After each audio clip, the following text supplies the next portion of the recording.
Here's the thing about this episode is we are recording it at this moment, and we have new Patreon supporters. I don't even know how to do this intro because we are filled with joy.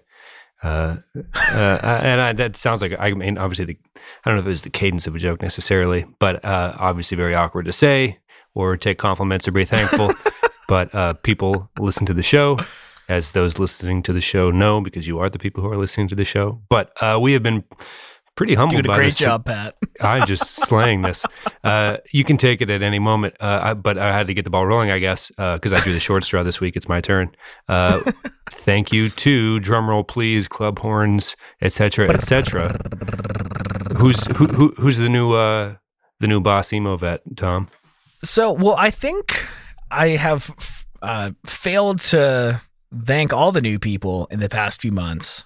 So let's just take it back to the beginning of the month. In fact, not only have we not called them out and complimented them, we just called Patrick Lil Peepee for like an hour in one of the episodes. So instead of thanking, we just started calling them names, which might not be the best business strategy. I'm not sure. Maybe that's what's needed in this world, a little levity. Who's to say? But I'll let you carry forward with some long overdue thank yous.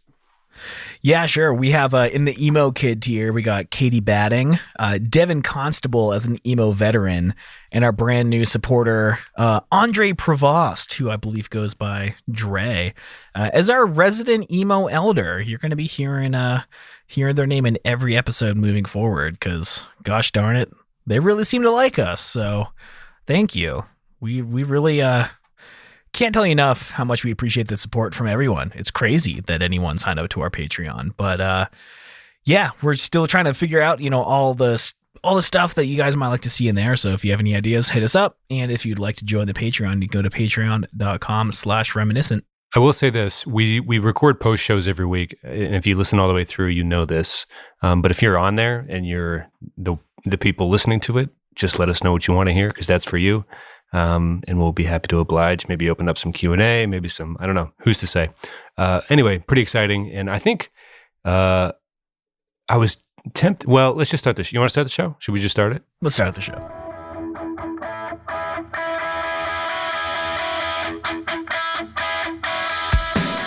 What is going on, everybody? I'm Tom. And I'm Pat. We're best friends, and you're listening to the Reminiscent Podcast.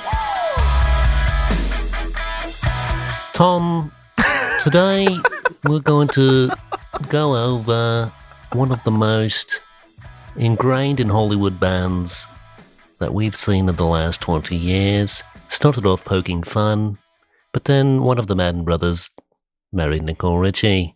So here we are. I'm just kidding. You had said you had never seen or heard of Lifestyles of the Rich and the Famous, which was a show. Oh, was that a bit?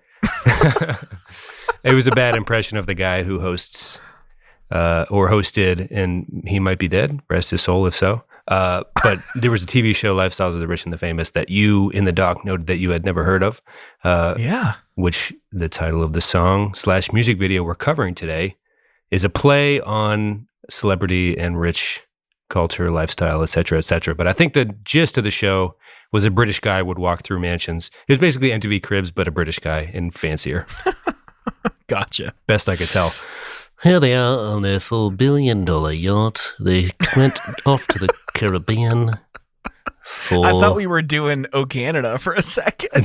What's funny is, well, there's a couple things that are funny. A, we used to have a bit early on in the existence of the show where we would do a fake Canadian radio program about emo when we tried to speak in Australian accents, but we were so bad at it, it was hard to tell we were doing intentionally not Canadian accents because we didn't even do good Australian accents.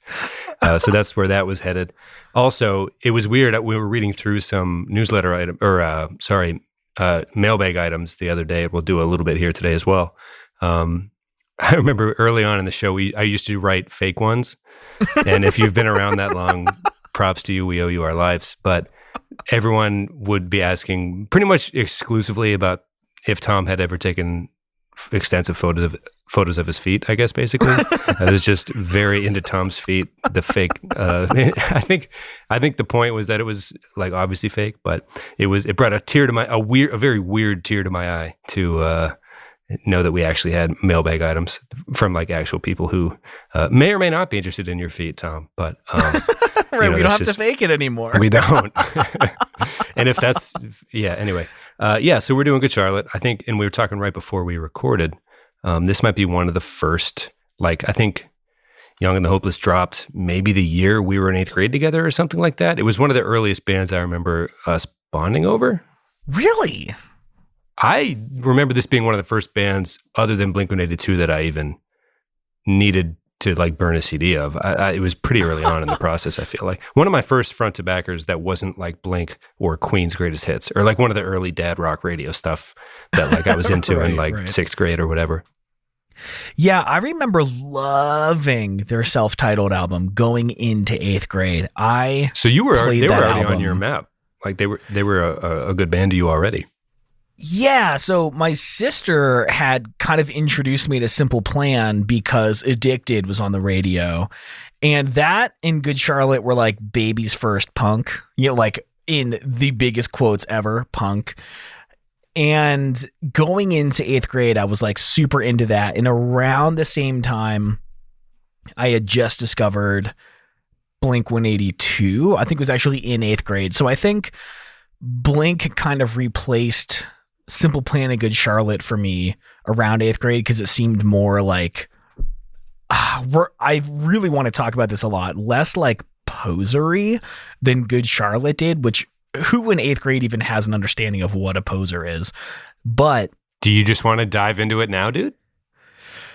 Yeah, should we read the Twitter takes first? We should probably get that. I mean, we have a lot of stuff to get into, but you mentioned the fact that because I don't know if this happened in everybody's middle school or city or high school or whatever, but let's just start it off. Chris, our buddy, well, you're all our buddies, really. I say that after every name, but quote, I aspire to have the wardrobe that mirrors the Madden twins as much as possible, end quote.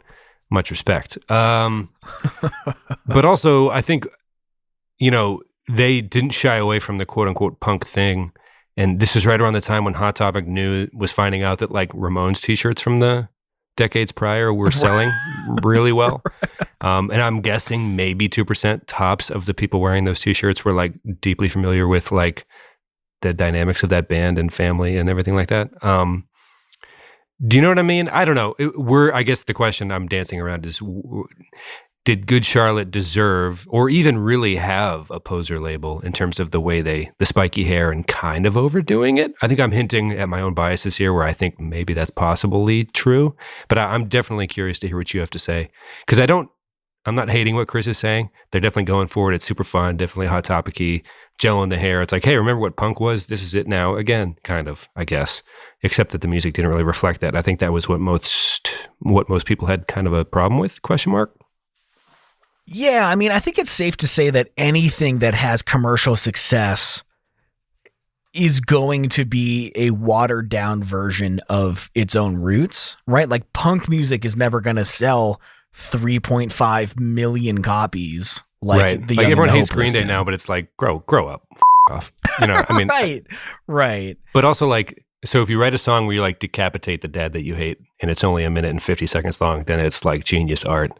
But if you write a slightly more melodic 3-minute song where you're writing them a letter that's even remotely thoughtful, it's a poser song. I guess I see the logic, but also in trying to point out that seems a little absurd to me. Like maybe pump the brakes a bit. I think that's what like the ethos of this show is maybe, where like I was into it, so I didn't really think along. Like I'm like, well, I'm not punk anyway, so I don't really fucking mind. You know what I mean? Like I think the anthem is possibly one of the best pop rock songs ever written, ever, period, let alone lifestyles. Like to have that 1-2 punch on a sophomore record is astounding, and their success does not shock me at all. What does shock me is the lack of success after this record, but that's really not what we're here to talk about today. It didn't bother me, but it got talked about. I don't know if everyone agrees or if it was happening all over, but it was definitely in our city, our school, a talking point for this band. I was definitely aware that like it might not be cool to like Good Charlotte before I even had any understanding of what a poser was. Again, I was 13. Dude. I didn't even know what punk was. I was at a Biddy League basketball practice, which was like fifth through whatever grade, like seventh maybe. And this guy, Derek, was like, do you guys know what a poser is? And everyone's like gathered around with that spirit of like, I don't. I'm very fucking intrigued though. And, you know, there was a guess in the circle about like somebody that poses. Is it sexually? You know what I mean? Like, and I think everyone in the circle was a little let down to find that he's like, no, just like, you know, like someone who's not quite as punk as you might have thought. And we're like, what? Why? Who fucking cares? You know?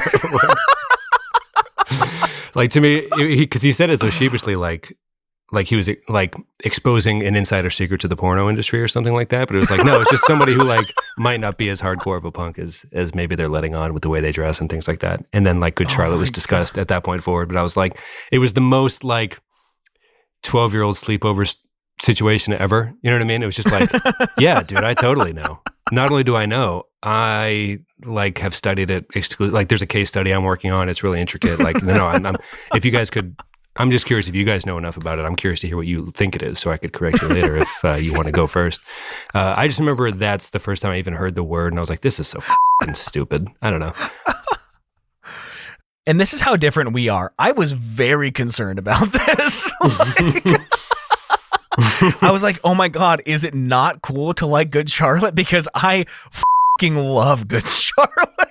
Well, I think that's why we became friends really because worried. no, I know I can picture that like vividly, of course, because we've been buds for a while, like forever. But for me, I was very acutely aware and not trying to brag about my musical taste at any given moment. You know what I mean? Like I distinctly remember several instances at parties where I would put, whether in high school or college or whatever, where I'd put a song on and be like, just nice, we don't want to be mean about it, but just walk away. Just set the iPod down. This doesn't have to be a thing. It's just not your vibe. And I was at peace with it for the longest time. And now we do a podcast about it. But yeah, it was kind of interesting. I was just, the whole notion kind of took me off guard, quite honestly. But I respect Chris's boldness. I was just super concerned about it. Like I had... Again, this is like one of my favorite just sentences to say out loud is around this age, I wanted to be goth so badly, but my mom wouldn't let me. So the one thing that I had was this black beanie. I had a black beanie with very thin red lettering of Good Charlotte in kind of like a little arc on the little, not brim, the little fold over part of the beanie. And I actually found someone selling one on eBay. And Pat, I thought this was the pinnacle of punk or like goth or something, like black and red. That's like what I thought goth was. But I had this black beanie that of course I bought from Hot Topic and I thought it was so goth. And then I heard like, oh, you're a poser if you like Good Charlotte. And I was like, I don't know if I want to wear this beanie anymore. I don't want to be a poser. Didn't really know what it was. And of course, didn't even know what punk was. To this day, I don't enjoy like the roots of like punk music or anything, but Good Charlotte was clearly leaning more towards like the pop end. And I think the whole like poser thing is like, oh, you're appropriating our culture of like shitty music with no melody. I don't know why anyone would be like bummed out about that, but I think the whole poser argument is super interesting. Yeah, I don't think it's like the show's official stance to be like, we don't care about the roots of punk or anything. I don't really want to like super endorse what you just said, but I think there's allowed to be a mutual respect for like, well, you know, we talk about the Green Day example. That is the example in music, basically, right? But like, I guess in the subgenre we discuss in this decade, you look at, I don't know how much money Brandon Urie has made in his career versus how much Chris Carabas made, right? But like in terms of songwriting ability and not actual talent, what am I trying to say here?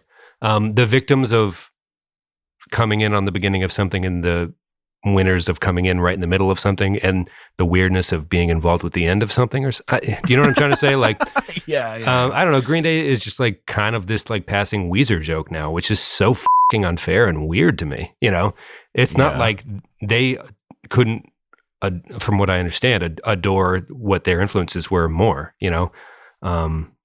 There's like a joke in that movie High Fidelity where they're like, watch this, or I don't know if it's Stiff Little Fingers or whatever, but they play a record and some like stiff in the shop is like, hey, is this the new Green Day record? And then like they sneer or whatever. It's like, I do love that. I do love that movie, but it's like, I don't know. there's like so few degrees of separation sometimes where it's like, is it people like this, so it's something we should not like. I don't know. That's part of like, I guess, doing a music pod where it's like tough to lean into that at times. But I don't know. Again, I don't know if I endorse the like, let's not appreciate what the history of things were and try to map how things have happened and where things have come from and where they're going type thing. But anyway, not to spend too much time, I will bring it back to Chris's note and say, I would love to see a picture of high school Chris. Feel free to tweet anytime. Give me those Liberty Spikes, man. That's right. Give him. There's like a couple of Liberty-based phrases that a middle schooler knows. There's the Statue of Liberty play in backyard football where the quarterback just stands there like he's going to throw it, and then somebody grabs it and runs, and it never works. But it's fun as hell. And then there's Liberty Spikes. Any other Liberty thing doesn't matter. Those are the only two. Okay, that wasn't as good as I thought it was going to be. You want to take the next one? Yeah. So I always notice stuff like this too. Adrian says the weird constant hand jive from Joel in this video was hilarious to me. Don't know if he was very used to holding a mic or what, but the director really should have told him to mix it up a bit. It's really all he's got. This is really tough. Even if you watch, we did the Helena episode, and in the show notes we linked like all the B-roll footage of Gerard Way performing in the church at the funeral. And even a lot of stuff he does with his hands is super awkward, which is funny because like we talked about how natural he seemed in the video. So they got all the good cuts of it. But Joel is definitely like, when you take away a singer's microphone, it's like, I don't know what to do. But I think even though people rarely get this right, especially in like self-titled Good Charlotte, they kind of wanted to be like rappers, I guess. Like there was an element, get up, and rappers are always super like handsy in their videos. The camera is usually like at the downward angle facing up. And there was some anecdote about how the band started after, I think it was the Madden Brothers like saw Beastie Boys live, and they're like, this is so sick. We have to do something like this. And that's like kind of rap inspired. So I kind of feel like they were going for some of the angles, some of like the all over the place, like hand movements of like earlier rap and hip hop. Not that I'm really a great resource on any of that kind of stuff, but I think he was going for something and it just looks a little goofy. I'll say this, but it's a lot. It's a lot. Yeah. I'll say this. We're about to put out an episode about all-time lows, So Wrong It's Right, and watching some of those early all-time low videos, man, my mouth is just full of spit today. There's like a mouthful of spit at all times. Enjoy editing this and listening to it, everybody. My bad. That's just how my body chooses to be at the moment, I guess. But Alex Gasgard, and then I have to say Alex Gasgard's last name with a mouthful of spit. Just awful. Very, very on my game today, Tom. So you're welcome for that. But his hand stuff and singing stuff is, I don't want to say worse, but like if I had to pick between the two, I would say Joel's in this video is more palatable. There's something about the late neon era like showmanship of it where they're standing by cars. I don't know if it's like an LA thing. I don't know if the band's from LA or whatever, but there's kind of like something that's like, there is something hand jivey about it, but there's something that like makes sense enough about it. Like, hey, we're just jail people shaking our hands, singing in a certain way, wearing black, which I can't wait to get to the courtroom scene with like the lawlessness that's portrayed in this video, I suppose, or I guess the judicial system. It's such a crazy, it doesn't matter. We'll get there, but it's insane. I wouldn't have gotten this sketch if I was at the time when I was that age, but Kyle Gass from Tenacious D is in it. Chris Kirkpartrick from NSYNC is in it. And it's just the most bizarre, crazy, but it's not even like funny, but it tries to, we'll get to it. Sorry. Yes, right. Adrian, it's weird, but it got worse, I guess is what I'm trying to say.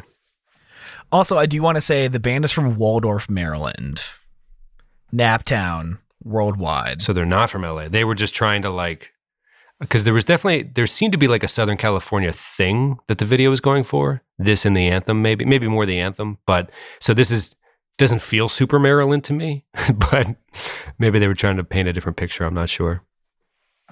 Well, I think they're going after the Hollywood lifestyle thing. So they're probably trying to make it look like Southern California. Yeah, I might be letting the anthem drive that instead of the lifestyles video, which is what we're here to talk about. So my apologies.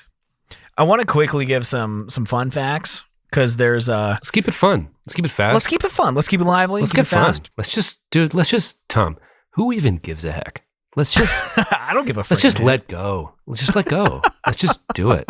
For once. All right. So let's get mad immediately. Let's just let go.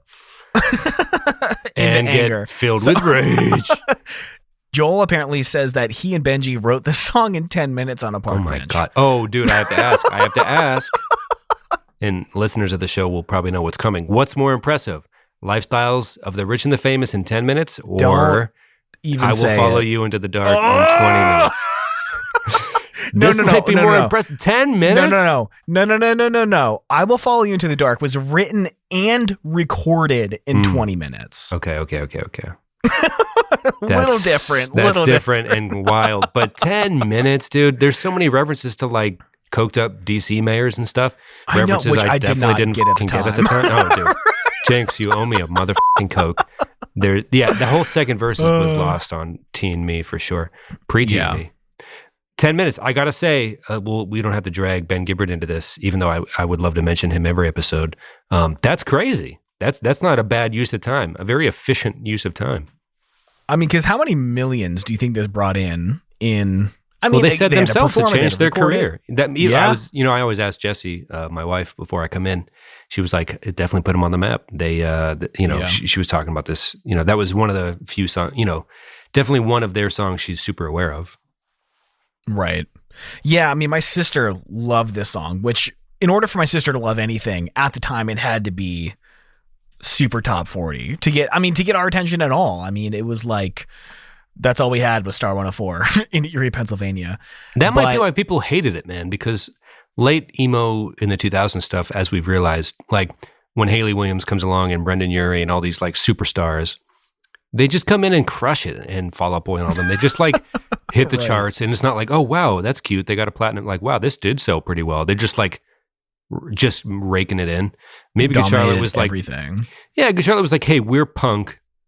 Maybe not, but like, who cares? We're like crazy successful, right? Like, right. I can't even. I don't know. You're about to go into the fast facts, so I'm not going to like steal your thunder. But yeah, maybe that's what made everyone upset. Just pure jealousy. Like, hey, don't Liberty spike it up if you're gonna, I don't know, be this catchy. This is too good to play the outcast. I guess you guys are you're too talented. It's like the Hard Times articles about like punk guitarist goes mainstream, learns fourth chord or something. You know what I mean? Like.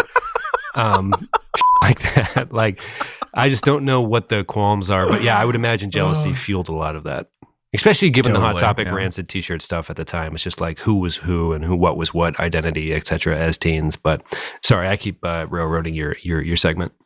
No, I could talk about the poser awareness of like 8th grade forever. Like they might be the biggest example. Like not to incorrectly use the phrase case study twice in one episode, but they are the poster boys for the poser argument of the decade, right? Like, like think of a better example of someone who was like getting that much attention for that exact reason, I guess later now it's like, oh, Green Day's not real. It's like, man, whatever, grow up. You know what I mean? Like, you're 45, relax. Like Gen X, it's over for you guys. It's over for you. You're old now. You're boomers now. It doesn't matter. Just kidding. You're not. But nobody wants to. Like the musical was bad. Get over it. Like, did you expect it to be good? A little cheap Green Day musical shot there. But no. Like I think Good Charlotte. I mean, we're allowed to talk about it on this episode because they were kind of the poster children for this very argument, at least in our scene at our age for that particular time period. Yeah, which I don't think they deserved it, man. Especially like their self-titled album from 2000 is an absolute masterpiece. I think they definitely did try to go. I think they tried to lean more into both the punk aspect and like the mainstream at the same time, and maybe that's what got them. Like, well, I don't know. You talk about Yellow Card's early days, and they were doing skater thrash. Who's going to listen to a fucking album full of skater thrash? Like what? what middle schoolers are going to be like, yeah, I'm super into them, and they have a violin? I don't know. It's like, what am I trying to say? Like, I don't know. We talk about this, and we've talked about it at this point for like 20 minutes, so we should move on. But how more real does it have to be? I guess maybe they were using the Liberty Spikes to their advantage. I don't know. I guess, but who cares? Ooh, going back to, what was it? Devin or Adrian's take last week, is Yellow Card huge without the violin? Is Good Charlotte big without the punk goth kind of persona? That's interesting. Like, I think maybe people are just mad at people who figure something out and tap into something that they didn't think of first. You know what I mean? Right. Yeah. It's like yeah, I don't know. Let's move on. Sorry. Anyways. Usually we come to I would say, you know what I was about to say? Usually we come to a conclusion and then move on, but we never do that. So never. We've never once done that. Right. Exactly. So, okay, sold 117,000 albums on the first week, which is like crazy. First week, 3.5 million sales of the album overall, from The Young and the Hopeless, of course. Produced, engineered, and mixed by Eric Valentine. We've talked about him on the show before. Grace Potter's husband. He's done Take It Back Sunday, Smash Mouth, All American Rejects, Third Eye Blind. And most recently, he was the mix engineer for The Story So Far's Proper Dose, who Sam Pierre talked about him a bit on the interview I did with him like years ago. Yeah. Quick aside, I saw Grace Potter at some outdoor concert in Pittsburgh like 10 years ago. She's phenomenal. The show is very pro Grace Potter. That's all I wanted to say. So a couple awards, I guess. Hit number 6 on the U.S. mainstream top 40. Peaked at number 20 on the U.S. Billboard Top 100, and it won the MTV Music Video Awards in 2003. Also won the Kerrang Award for Best Single. And this is the most interesting thing to me.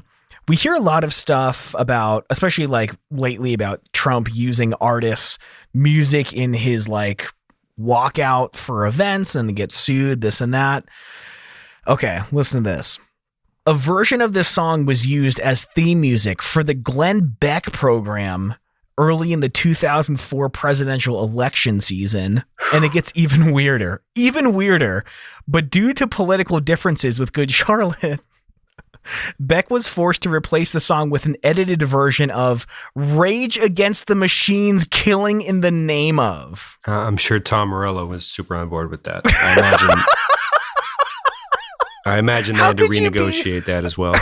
How could you be any more off base with what a song represents? I mean, like mass culture, internet, people hearing about stuff like that. Like, you could probably play any song you want at any campaign rally in like 73. Because like, who's going to tweet that to the band immediately? You know what I mean? But okay, how do you not know what Rage Against the Machine stands for? No, I know, but I mean, like, this was, I'm assuming the birth of like, oh, the artist hates me. I'm so wrong about so much that they would despise me enough to deny the money they would make from our use of it, kind of. You know what I mean? I'm curious if Good Charlotte's decision in that was like cooler at the time than a lot of people maybe give it credit for. Can you picture an episode of Lifestyles of the Rich and the Famous? I never even knew it was a show. I have no idea. You can't even picture like even the fake cartoon Bobby's World version of the fat British guy who did it? I don't even know what Bobby's World is. Oh, what are you talking about? How are we? I ask myself every week, how did Tom and I become not just friends, but very good friends? Because 2/3 of the time, we don't know what each other's talking about. That's fine, though. It was a show, and I think it makes for a pretty good chorus. I'm into it. Okay, so there's something interesting here. They wear suits. They have the spiked hair a little bit. The suits are kind of ironic. Man. But in the middle of the first verse and everything, they're in a Hollywood Hills mansion. There's like a helicopter. You had referenced the bling ring vibe, like people breaking in, like that Emma Watson movie or whatever, which is a pretty good movie, actually. Not actually like I expected it to be bad or anything, but it's a pretty good movie. It's a really good movie. Whatever. Let's move past that. My God. They have broken in, but unlike Emma Watson in the movie The Bling Ring, they have broken in to play their music and speak truth to power, as it seems. But they're wearing suits and they still have the Liberty Spikes and stuff like that. They're still punk-y.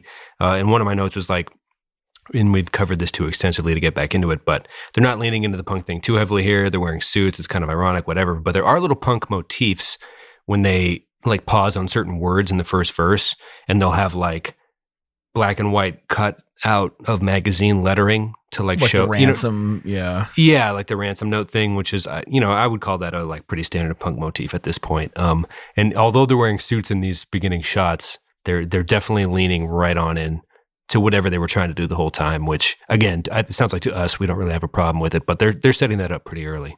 The suits thing is interesting to me because like Billy Joe wore the collared shirt and the tie. Like it wasn't anti-punk to do the suit thing. It was like all black. It was like I feel like this weird subgenre of like mainstream quote unquote punk to do the suit. I don't think that was commentary. I think that's just like how they dressed. Is Good Charlotte responsible for Hot Topic's success in the 2000s? They probably lended a pretty good hand, dude. Like, not even lying, like them. They went for it so hard, and it was so visible and so successful. It was like, oh, punks. Huh. You know what I mean? Like, it wasn't, I doubt, I'm not going to use names, but the two brothers at Iroquois who wore these shirts a lot, I don't know how familiar they were with Sid Vicious or if they just bought in and hated Good Charlotte for it, but really it was Good Charlotte who got them into it anyway. You know what I mean? Like, anyways. You wrote in the notes, I just saw this, they were responsible for a lot of mine, LOL.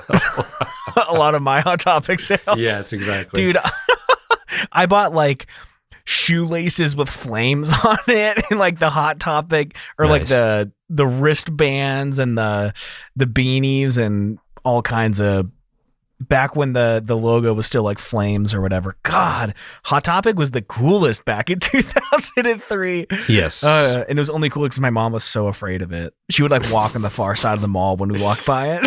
Tom, you're not allowed to be. Oh, wow. As if there was like an energy radiating out of it. I like that. Yeah, no, like no joke at all. Why are the cats on those t-shirts so angry?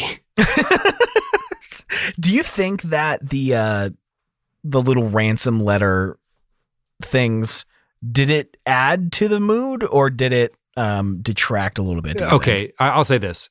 I know it like doesn't matter. I think they're laying it on a little thick, right? I think that's my real take on this whole. It's like, okay, we get it. Like, stop pausing the video, which there wasn't a lot of thought put behind this video as we'll get, like, I want to get to the courtroom scene as fast as possible. I know we've been talking for a while already and we're already kind of burning through the episode, but it's like, oh, are you guys punk? Is that what you're going for? I wasn't quite sure. It's like, Jesus Christ, hit us over the fucking head with a baseball bat another time, will you? Yeah, so I would say they're definitely, I could have gone without those perhaps, or pick one of the punk things and lose one of them. You know what I mean? And only go with 7 of them instead of 17,000 of them. I think before we hit record, I said something about Baby's First Punk. And that's kind of like the vibe that I'm getting. It's like as if some corporate like focus group of like 50-year-old white men and women were like, what does punk look like to you? And then they made a music video. It almost kind of feels like this would be a revival. Right? Well, I don't know. I hadn't thought about it. Yeah, we'll sew it back to the kids. We'll scare the shit out of the parents. I feel like there's a little bit of that energy in this. Oh, we'll have another one of those 80s devil demon worship cult scares out in the woods. You remember that? When people thought there were like cultish things in the woods? Yeah, we'll do that again. Oh, it'll be great. Oh my God, man. I'm watching High Score, a docuseries on Netflix, and they thought that video games like Space Invaders was like a direct recruit thing for the occult or whatever. Like, God, man, when are people going to let it go that there's not that much thought put into anything? Actually, the Stuff You Should Know podcast episode about the satanic cult scare of the 80s is terrific. What did happen was clowns, weirdly, in like 2007 or 2012 or something, started walking around with knives in the woods. Do you remember that? Yeah. That was like a weird internet thing for like a summer. Yeah. So close. They were close. Whoever decided that Good Charlotte should restart punk is responsible for that as well. I've decided. The blood's on your hands, faceless exec. Okay, so I want to talk about the second verse because this is what was all lost on me. You would have had to been a very well-read 12-year-old to get these references. All right, so did you know when you're famous you could kill your wife and there's no such thing as 25 to life as long as you've got the cash to pay for Cochrane? Okay, so here's what I heard when I was 12. I didn't hear the word kill your wife. First of all, it never occurred to me that that's something that you could do or that anyone has ever done. What I heard was there's no such thing as 25 delight. And my 13-year-old brain thought 25 delight was something like an electric chair, like 25 volts or something. Like, it's going to like delight, like it's going to light you up. That's pretty dark. To your credit, like a nickname for dying on an electric chair being called something delight. That's pretty dark and twisted. Maybe you were punk after all, Tom. You just had to search a little deeper. So 25 delight, right? The electric chair. Sure.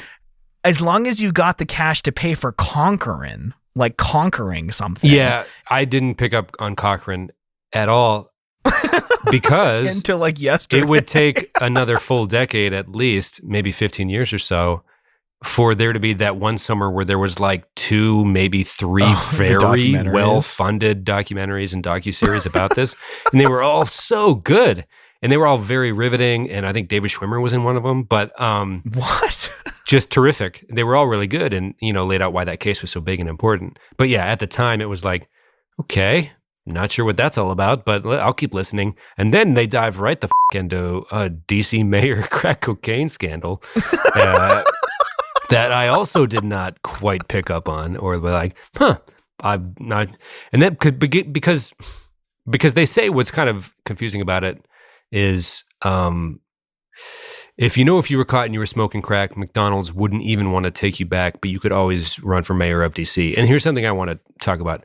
They do the fake punk thing too much, but there is like loose class warfare messaging that Good Charlotte does that like you can get behind. Like you can't keep a steady job. Like there's a thing on Twitter recently where it was like, what's trashy if you're poor, but cool if you're rich? Yeah. And people were like, drugs, anything. And they started just listing basically everything humans do. And it like through speaking a second language. Exactly. Oh, yes, exactly. And some of it was actually super illuminating.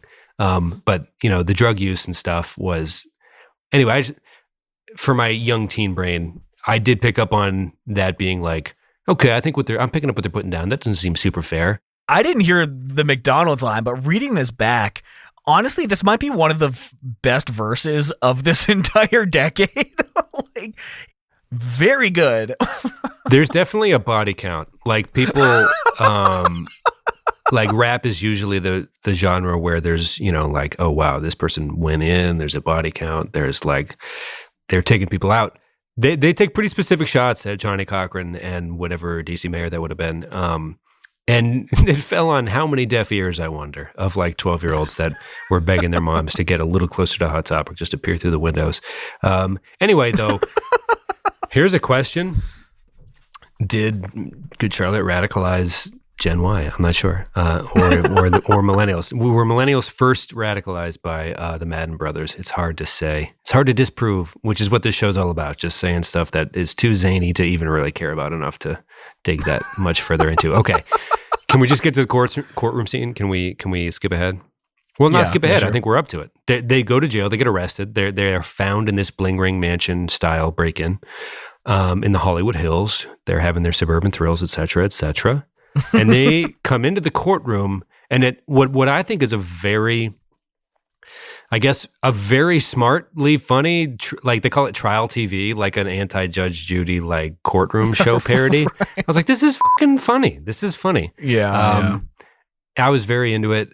Their ankles are shackled for a break-in, which I thought was interesting. Usually, I guess I don't really know what the norms are, but they weren't like consuming human flesh or anything. So I thought the ankle braces were a little much.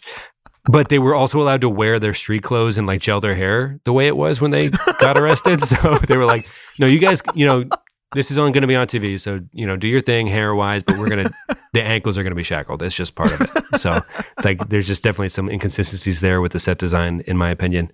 And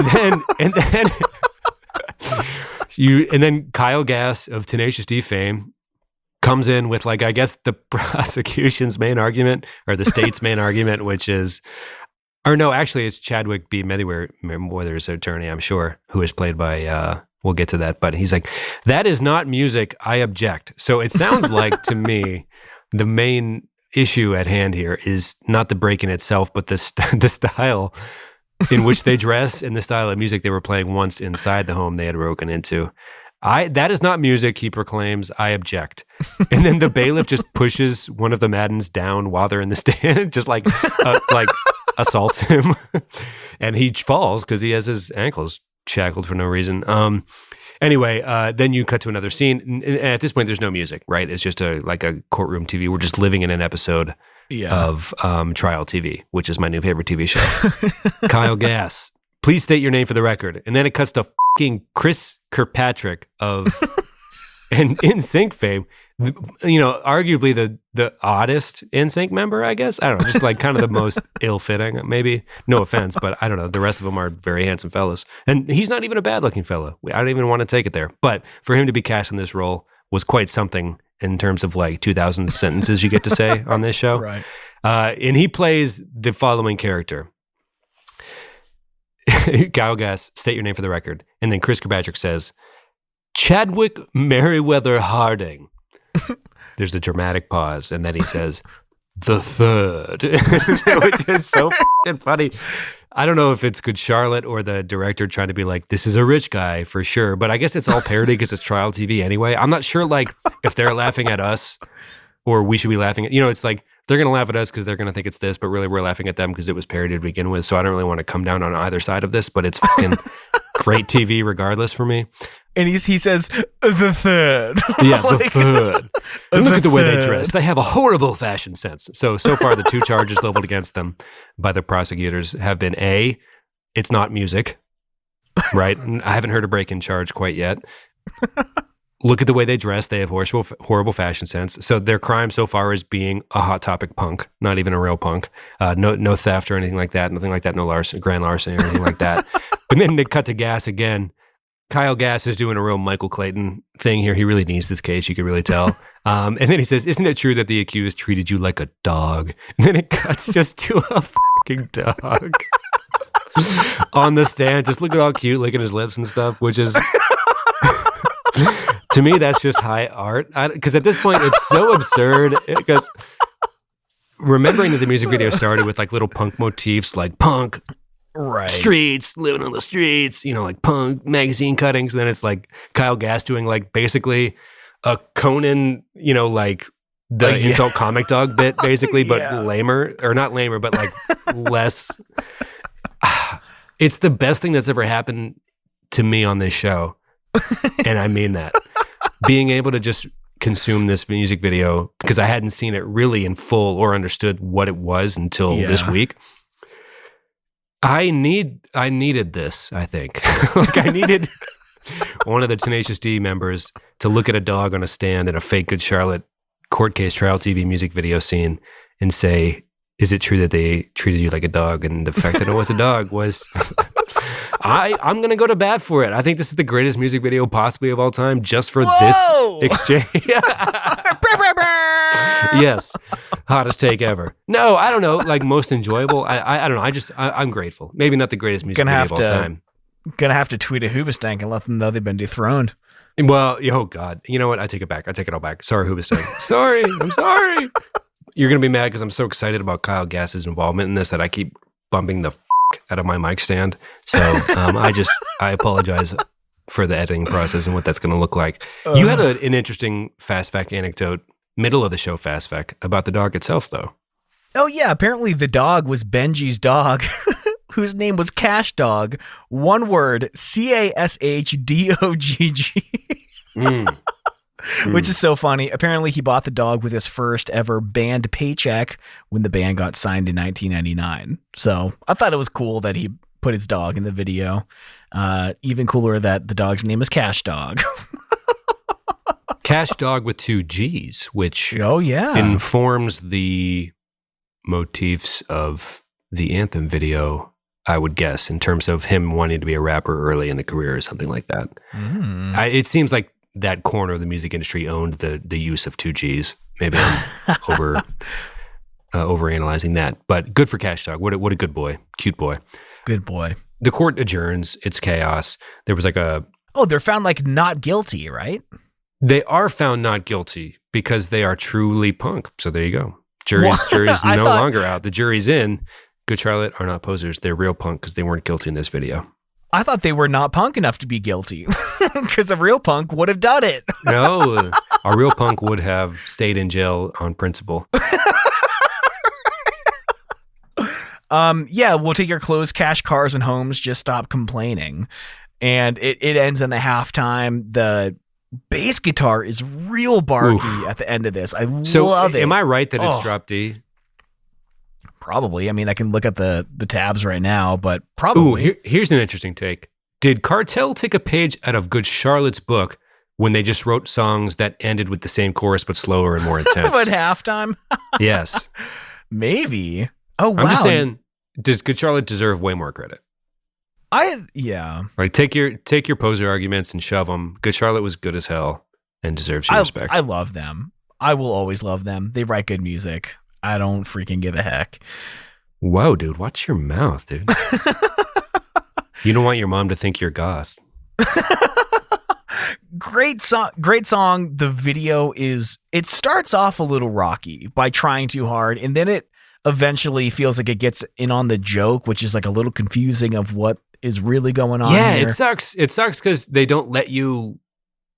They like take the power out of the viewer's hands, which I guess mad respect, but also like, man, I wanted to judge this video, but then it's hilariously oddball. Right. And, I would say, and I'm just repeating myself as I run out of notes to read for the episode here. I like as much noise as there is around Good Charlotte, kind of the class warfare messaging was, I don't know if noble's too strong, but like, yeah, they're not wrong.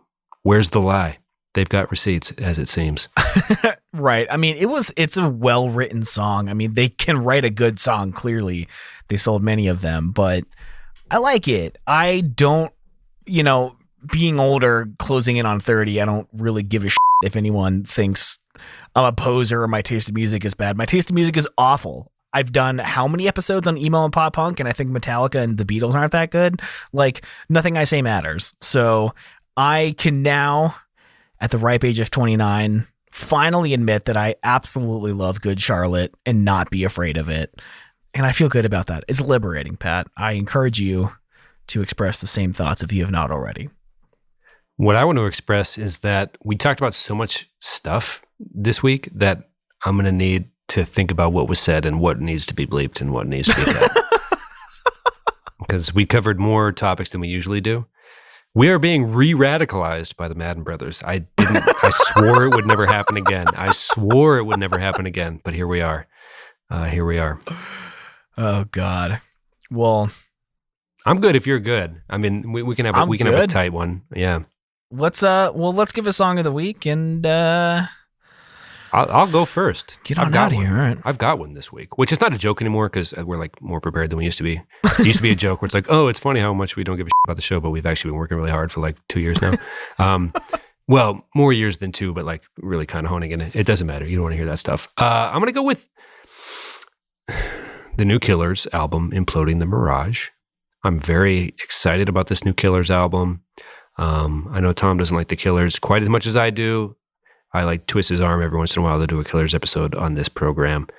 I'm going to go with track 1, My Own Soul's Warning. I'm just excited. It's good. It's all good. It's getting rave reviews, which is kind of scary for music or movies or whatever, because you want to have high expectations can be awful.